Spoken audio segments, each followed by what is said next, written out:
El último bocado de aquel estofado caliente desapareció en su boca, dejando un rastro de especias y una calidez que no sentía hacía años.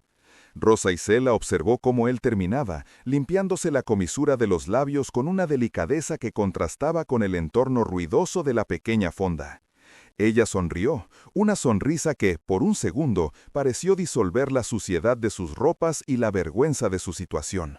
No dijo de nada cuando él balbuceó su agradecimiento, simplemente deslizó sobre la mesa de fórmica un pequeño trozo de papel, aparentemente arrancado de una revista o un folleto, donde resaltaban en letras mayúsculas y negras las palabras «Odi comer».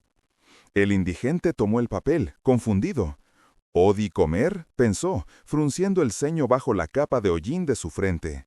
Parecía un error gramatical, un juego de palabras sin sentido, o quizás una marca que desconocía. Sin embargo, esa extraña combinación de letras le provocó un escalofrío inexplicable, como si alguien hubiera tocado una tecla desafinada dentro de su memoria fracturada. «Es para que no olvides lo de hoy», dijo ella con una voz suave, casi maternal, antes de ponerse de pie. «Tengo que irme. El tiempo corre». Antes de que él pudiera preguntar qué significaba aquel mensaje críptico, Rosa Isela ya se deslizaba hacia la salida, su figura perdiéndose entre el torrente de gente que caminaba por la acera bajo el sol de la tarde. Él se quedó solo, con el estómago lleno y el corazón latiendo con una fuerza inusual y dolorosa. Volvió a mirar el papel. «Odi comer». Lo giró, lo olió, buscando alguna pista. Fue entonces cuando sus dedos, callosos y sensibles, notaron que el grosor del papel era irregular. No era un simple recorte, estaba doblado con una precisión milimétrica. Con manos temblorosas, comenzó a desdoblar las esquinas ocultas hacia afuera, revelando que «Odi comer» eran solo las letras centrales de una frase mucho más larga y antigua, escrita con una caligrafía que le resultaba terroríficamente familiar. Al alisar el papel por completo sobre la mesa, el texto real se reveló ante sus ojos. Código Comercial 77A. Activo. El mundo pareció detenerse. El ruido de los cubiertos y las conversaciones de la fonda se desvanecieron en un zumbido sordo. Ese no era un mensaje de caridad, era una clave de seguridad. Su clave de seguridad. De repente, la niebla de alcohol y años de vida en la calle se disipó violentamente, golpeándolo con la realidad de quién había sido antes de la caída. Levantó la vista, presa del pánico, buscando a Rosa Isela a través del ventanal. Ella no se había ido, estaba parada en la esquina opuesta de la calle, junto a un coche negro con los cristales tintados que acababa de detenerse. Ella no miraba hacia el tráfico, lo miraba fijamente a él a través del vidrio del restaurante. Su expresión ya no era de bondad, sino de una fría y calculadora satisfacción. Vio cómo ella se llevaba un teléfono al oído, y aunque el cristal lo separaba, él pudo leer sus labios con una claridad devastadora. Lo ha leído. La memoria del sujeto cero está regresando. Prepárense para la extracción. El indigente miró su propio reflejo en la ventana, y por primera vez en 5 años, la cara que le devolvía la mirada no era la de un vagabundo desamparado, sino la de un espía que acababa de cometer el error de ser encontrado. El instinto, dormido bajo capas de mugre y desesperanza, tomó el control antes de que su mente consciente pudiera procesar el miedo. Su mano derecha, que segundos antes temblaba sosteniendo un tenedor de plástico, se cerró con firmeza letal alrededor del cuchillo de carne que había sobre la mesa. Ya no era un vagabundo.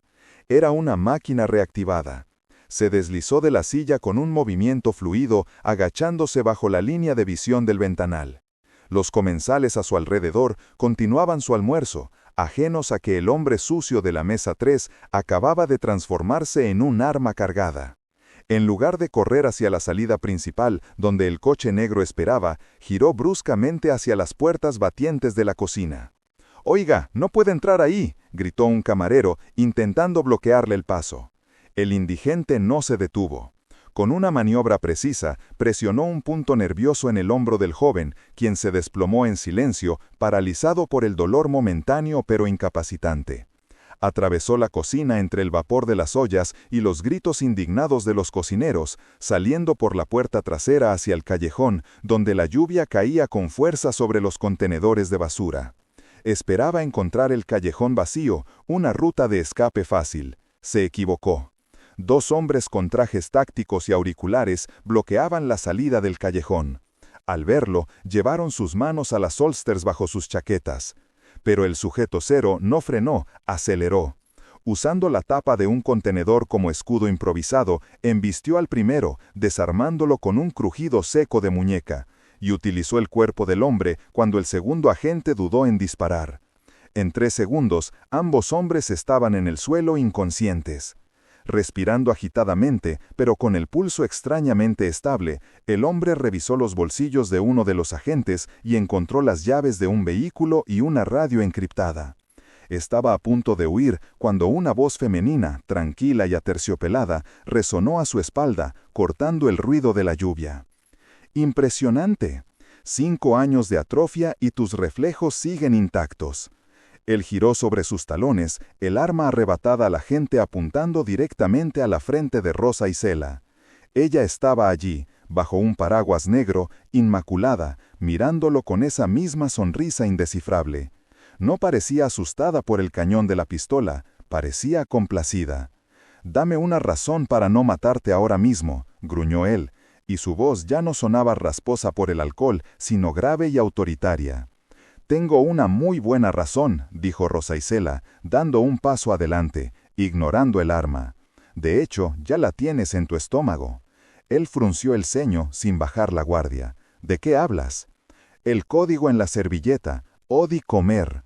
Nunca fuiste bueno con los anagramas bajo presión, ¿verdad, Cero?» Ella ladeó la cabeza con una mueca de burla. «Si reordenas las letras, no es una clave de seguridad. Es el nombre de lo único que necesitas ahora mismo. Remedio C». El hombre sintió un repentino y agudo calambre en el estómago que lo hizo doblarse ligeramente. El sudor frío comenzó a brotar en su frente, mezclándose con la lluvia. «La comida no era caridad», continuó ella, consultando su reloj de muñeca con indiferencia. Estaba cargada con una neurotoxina de acción lenta. El sujeto cero era muy peligroso para dejarlo libre, pero demasiado valioso para usarlo una última vez. El hombre cayó de rodillas, soltando el arma mientras su visión comenzaba a nublarse en los bordes. Rosa Isela se agachó frente a él, levantando su barbilla con un dedo enguantado para que la mirara a los ojos. «Tienes 24 horas para completar la misión que abandonaste hace 5 años», susurró ella, acercando sus labios a su oído. «Si tienes éxito, te daré el remedio C. Si fallas o si intentas huir, tu sistema nervioso colapsará y morirás gritando». Ella se levantó y se dirigió hacia el coche negro que acababa de entrar en el callejón, abriéndole la puerta trasera como si fuera un chofer invitando a un pasajero VIP. «Sube, Cero. El reloj ya está corriendo». «Y créeme», añadió, señalando la servilleta arrugada que él aún apretaba en su mano izquierda, «odiarás comer cualquier otra cosa si no consigues el antídoto a tiempo». Él miró la servilleta una última vez.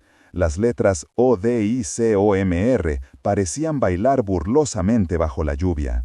Sin otra opción, y con la muerte corriendo por su sangre, el hombre se puso de pie tambaleando y caminó hacia la oscuridad del coche.